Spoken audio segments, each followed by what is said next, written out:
रोहन की शादी कुछ दिनों बाद थी और वो अपनी शादी की तैयारी में इतना बिजी था कि उसके पास टाइम नहीं था कि वो अपनी होने वाली पत्नी कोमल की मुंह दिखाई का गिफ्ट ले सके।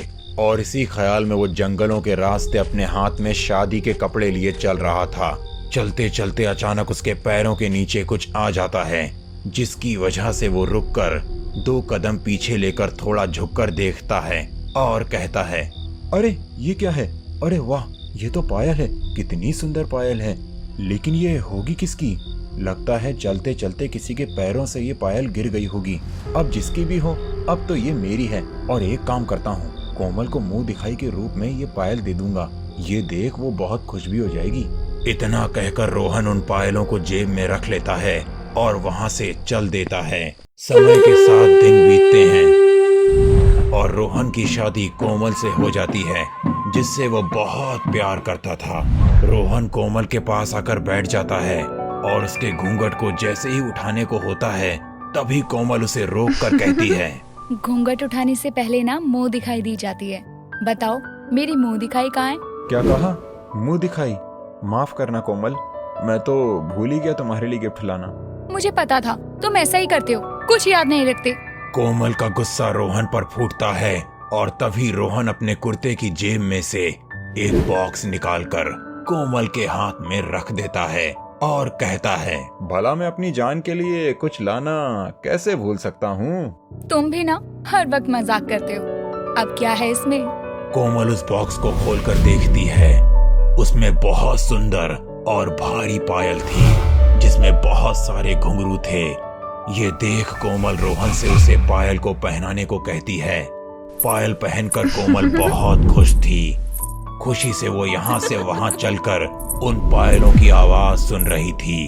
तभी रोहन कोमल से कहता है, अरे कोमल, 1 मिनट तुम यहीं रुको, मैं अभी वापस आता हूँ। कुछ काम याद आ गया, बस अभी आया।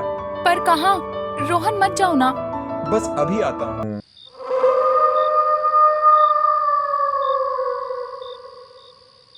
रोहन जब वापस कमरे में आ रहा था तो उसे उसका दोस्त मिल जाता है और उसे रोक लेता है। जैसे तैसे रोहन वहां से निकलकर खुश होता हुआ अपने कमरे के पास जाता है और दरवाजा खोलते ही रोहन जो देखता है उसने वो कभी सपने में भी नहीं सोचा होगा। रोहन देखता है कि उसकी पत्नी कोमल बेड के ऊपर लगे पंखे पर फांसी के फंदे से लटकी हुई थी और ये देख रोहन जोर से चिल्ला पड़ता है। रोहन की आवाज सुन सभी वहां जमा हो जाते हैं और कोमल को मरा हुआ पाकर सभी के होश उड़ जाते हैं। रोहन को कुछ समझ नहीं आ रहा था कि आखिर कोमल ने खुदकुशी क्यों की। वो तो रोहन से शादी करके बहुत खुश थी। रोहन कोमल के पास जाता है, उसके पैर पकड़कर रोते हुए कहता है, तुमने ऐसा क्यों किया कोमल? अभी तो तुम बहुत खुश थी, कितने प्यार से इन पायलों को पहनकर यहाँ वहाँ चलकर मुझे दिखा रही थी। लेकिन कुछ ही मिनटों में ऐसा क्या हुआ जो तुमने अपनी जान ले ली? कुछ ही घंटों में अब शादी की खुशियों से भरा घर मातम में बदल गया था। जहां शहनाइयों की गूंज थी, वहां अब रोहन की चीख थी।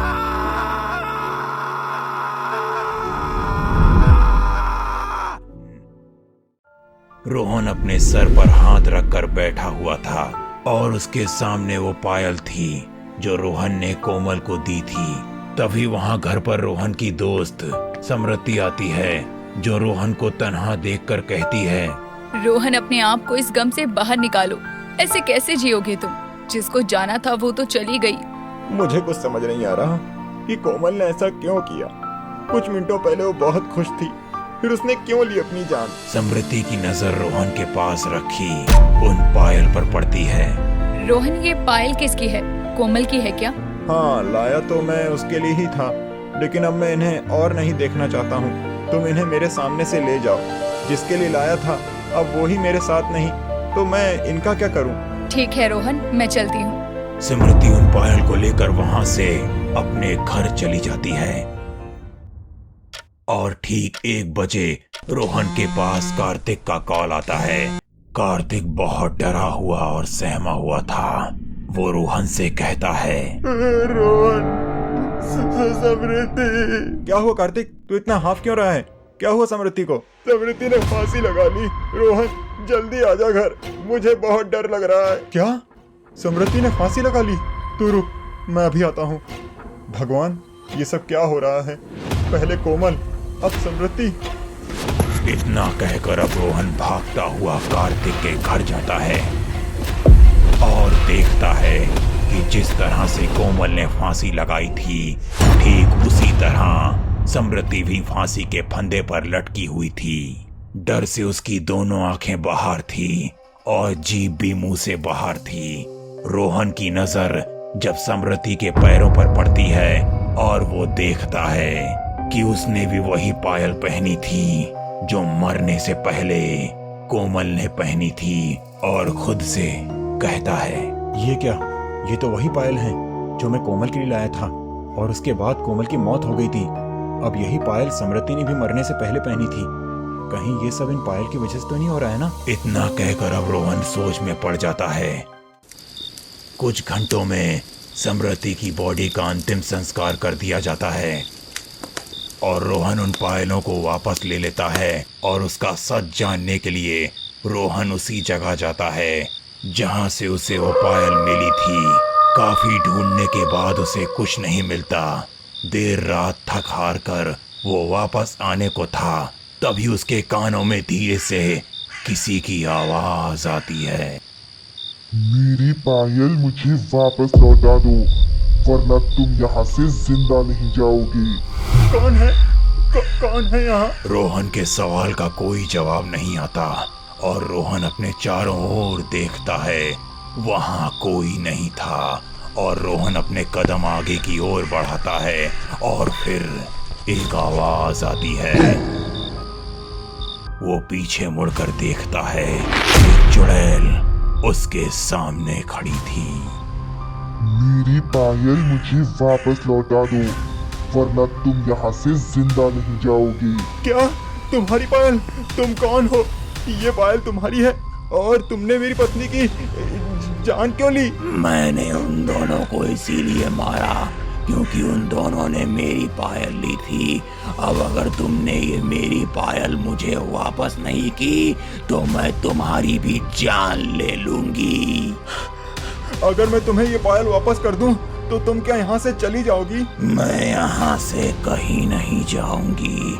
ये जंगल मेरा है। अगर मैंने इसे ये पायल वापस दे दी तो कोई और इस पायल को ले जाएगा, जैसे मैं ले गया था, और फिर किसी मासूम की जान जाएगी। अब मैं क्या करूं? इस पायल और इस चुड़ैल का कोई तो तोड़ होगा। इतना कहकर रोहन अपनी किसी पुरानी याद में खो जाता है कि एक बार जब वो कोमल के लिए ऐसी ही पायल लाया था तो वो गलती से रोहन से टूट गई थी और उसके सारे घुंघरू जमीन पर गिर गए थे। जिसके बाद कोमल कहती है, ये तुमने क्या किया रोहन? तुम्हें पता है ना, एक पायल की जान उसके घुंघरू में होती है और अगर ये टूटकर बिखर जाए तो वो बेजान हो जाती है। इसका कोई वजूद नहीं रहता। रोहन को कोमल की बात याद आती है और रोहन उस पायल को बीच में से तोड़ देता है और उसके सारे घुंघरू टूटकर यहाँ वहाँ गिर जाते हैं।